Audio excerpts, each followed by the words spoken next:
Bonjour tout le monde. Et oui, voilà, ça y est, c'est la vidéo des 4000 abonnés qui sort avec un petit peu de retard. Et qu'est-ce qui se passe sur ma chaîne tous les 500 abonnés? C'est la mer Noire. Oui.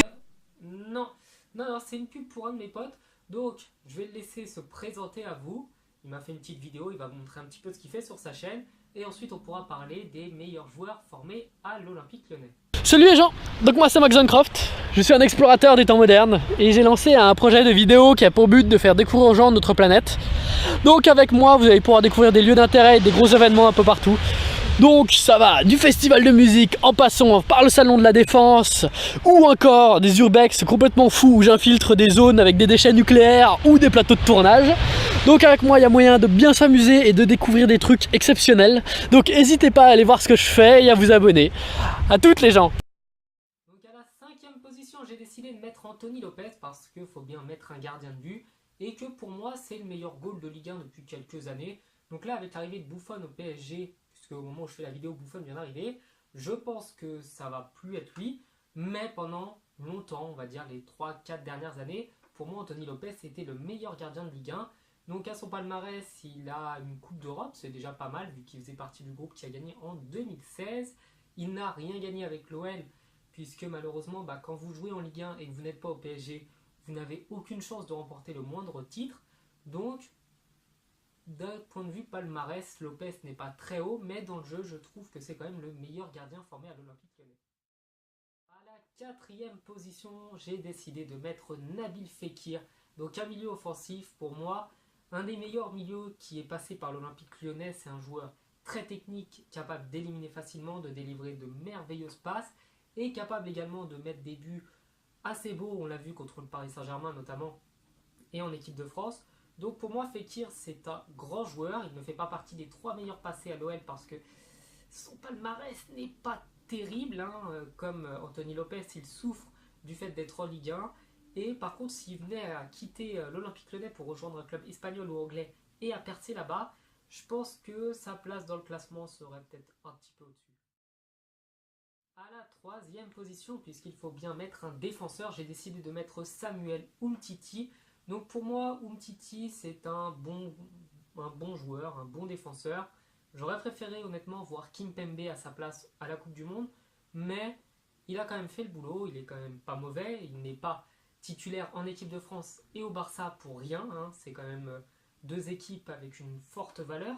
Donc Umtiti, comme les autres joueurs dont j'ai parlé précédemment, à Lyon n'a rien remporté, il n'a pas eu l'occasion de remporter quoi que ce soit puisque le PSG est là. Je sais, ça fait 3 fois que je le dis, mais il faut toujours répéter. Mais quand même, c'est un bon joueur, un bon défenseur. Il a remporté le championnat d'Espagne avec le Barça. Il va sûrement remporter d'autres trophées là-bas. Donc, un très bon joueur, pas dans les 2 meilleurs, puisque ceux que j'ai mis pour moi sont vraiment très très largement au-dessus dans tous les points. Et du coup, on peut passer au deuxième. Il s'agit bien entendu de Sidney Govou. Donc là, Govou, à la différence des 3 précédents, lui a remporté la Ligue 1 7 fois. C'est monstrueux, donc il a été formé à Lyon. Quand il était jeune, il a rejoint Lyon vers 17 ans. Il a rejoint l'équipe qui était en DH à l'époque. Donc je ne sais même plus comment ils ont appelé ça maintenant, puisqu'ils ont changé le nom des divisions.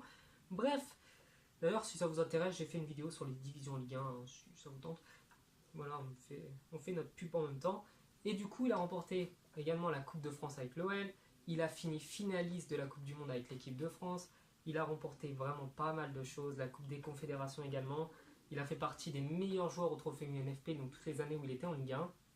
Et pour ceux que ça intéresse, eh bien à notre époque, il joue dans un tout petit club amateur. Là, je regarde parce que j'avais pas le nom. C'est Limonest. Il y joue depuis 2016. Voilà, il a fait quelques petites apparitions.